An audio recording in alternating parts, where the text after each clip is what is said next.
very, very good win indeed. 1-1 at half time. I'm not going to go into the 10 men syndrome. That's Brereton's own fault really, but must be really pleased with the second half performance especially. Yeah, we spoke at half time. I used the word anxiety again.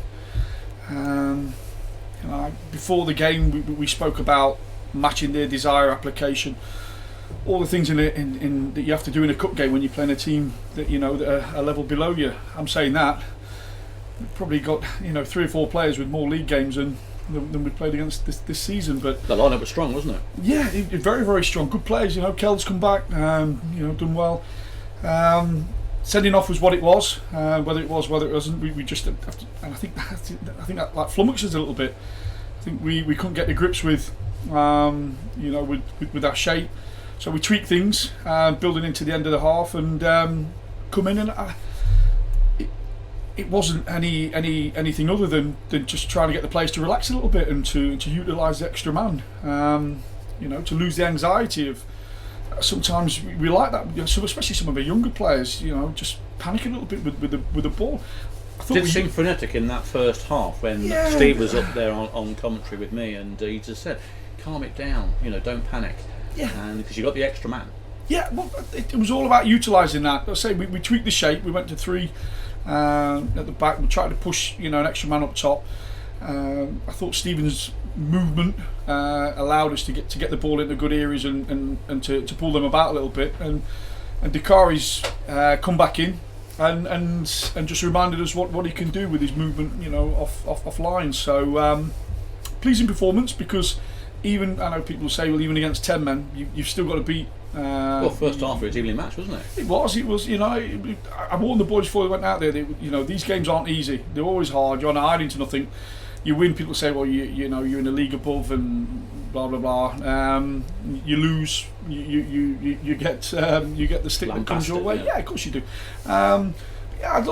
We're still learning. There's still things I want us to improve on, but all you can do is beat what's there in front of you. And I thought we imposed ourselves second half. We relaxed a little bit more in possession. There was a little bit more thought went into our play, and it's hard sometimes, Paul, on with the surface we play on. Sometimes we want to play in good areas because it's not conclusive to moving the ball around quickly like we do away from the play though, Paul, is in front of you in the dugout, isn't it? In that paddy field area, when we've always said the other side's the better grass. Yeah. It's weird, isn't it? It's all played in that paddy field part. It is. The sand was on it, so it makes it tough. But what we said at half time was stop making excuses, find solutions like what we've done. And I thought we were composed. We were relaxed a little bit on the ball. Our shape looked good. Better when we were wider, I thought. Yeah. Well, I mean, Stores went into a right wing back position. I think having the 3 up there, Stephen's dropping into little pockets and being hard to mark, was integral in terms of our play, because I thought he was very hard to mark. He's such an intelligent little footballer. But look, when you look at the chances we created, I mean, how we didn't score some of them.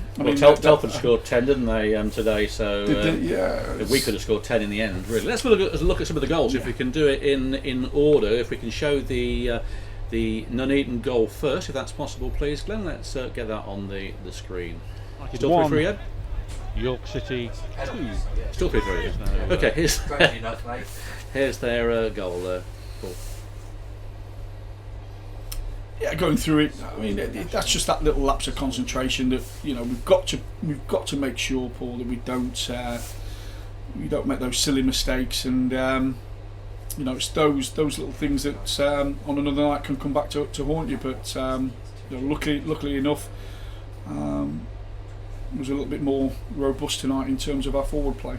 Perry gets his first goal. I know he'll be delighted with that. He's very, very enthusiastic to score, and he has done. He should have scored one earlier, mind you, but at the back post. But he made up for that and got a very good equaliser on 44 minutes. If we can put that one on there.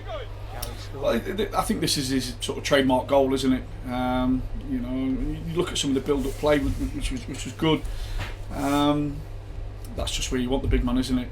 It's probably be a little bit embarrassed with the chance he missed a little bit early on, but made up for that. And he works so hard and takes on a lot of a lot of the horrible stuff for the team. So it's lovely for for the big man to get his opening goal. Then it became the Sheriff show in that second half. Natural hat-trick, the first one we've had here since 2016. Took all his goals very, very well, and he's now equally the goal scorer along with Conor Kennedy on 5. Let's see if we can put those on and have a look at those. It's nice to have a striker Conor Kennedy up there now. If you look at him, he's developing parts of his game. This is what we've been working with him about, this second phase, and that's a proper instinctual striker's goal in the box. But like I say, all 3 of his goals I thought were excellent. It do the lads' confidence the world of good. Keeping the eye on Ed here, he's looking at the penalties going in at the game against Ashton. That was his first goal. Yeah. And the number 2 came up. It's over, but I'm not overly sure actually who's won. Oh, right. Yes, Ashton win.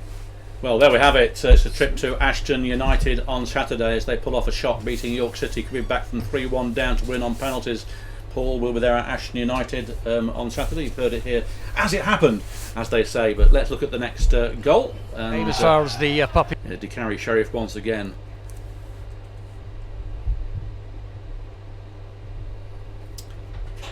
I think his first touch there for the goal was absolutely excellent. Took him across the striker. Across the defender. It just shows you that the defender brings him down there. That's another sending off, to be honest.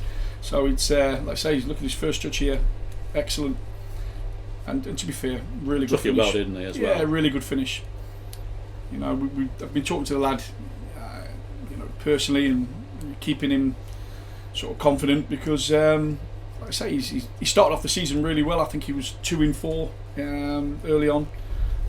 But just went off the boil a little bit, so that'll do his confidence the world of good. And he wrapped it up with the everything else about that move was excellent. And sending the fans that were here and hopefully watching into raptures. Very similar, isn't it? Yeah, great first touch. It just makes it look easy, to be honest, in the end. So yeah, three good goals for him. Do his confidence the world of good. That.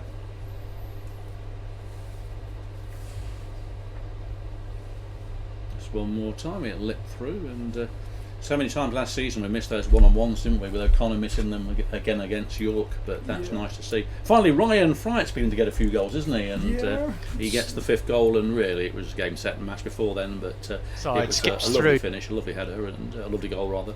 Yeah, it's nice to see the centre-backs getting on the end of things.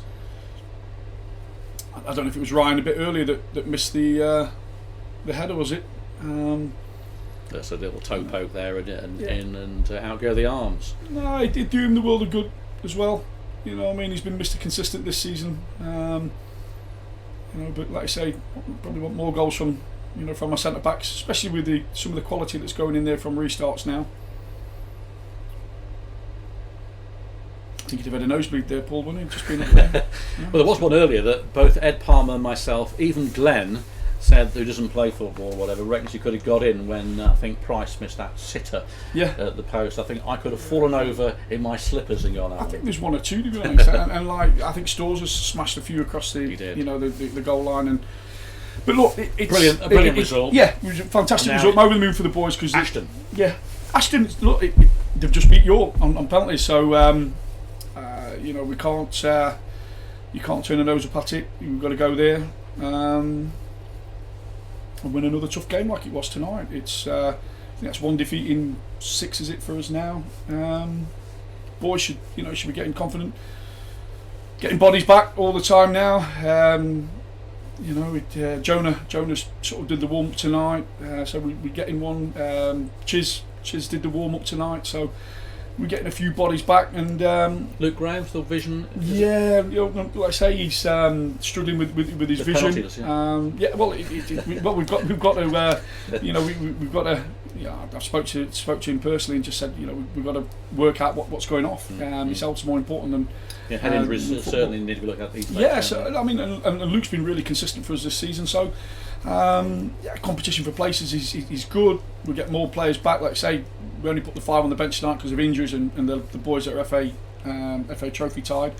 Hopefully we'll get a few more. Powell wasn't he? He said on Saturday. Yeah, Powell, Sharpie. They're both cup tied. Like I say, we've got a couple of niggly injuries that. Sam Jones still. Yeah, you know, but he's, like I say, he did the warm tonight. Hopefully getting back into the fold, that'll do us the world of good, because it's got Stevens another game under his belt, and you know, it's got a shanty on. You know, Ethan had a little taste of it tonight, so yeah, hopefully we can you know, go up to Ashton and give it a real good go on Saturday. This is our last game before Boxing Day for Christmas. You got a sort of a message for the fans before the festivities take place there a couple of weeks' time? No, look, it's lovely that they're back in the stadium. It's brilliant that they're supporting the boys as they do. Just stick by us. You know, I think they know we're in the early stages of, you know, of building something. So there'll be a few highs, a few lows, but you know, along the way, we'll achieve our targets. Just stick by us like they have done since I've been at the club, and let's go and achieve what we want to achieve. One of the bracket game will take place. The one didn't last season. They're scheduled for December and then in April, and neither took place because of various circumstances. But there we go. Okay, Paul, thank you very much for coming over so promptly. Great 5-1 win into the next round against Ashton United. That took us all by surprise, especially as York winning 3-1, but who knows, it's the Cup. And Ed Palmer did come out with something earlier. I won't go into it in here, but he did say that we were going to Wembley if the results panned out this way, and they have. So if we don't go to Wembley, all email Ed Palmer. Thank you, Paul. Thank you.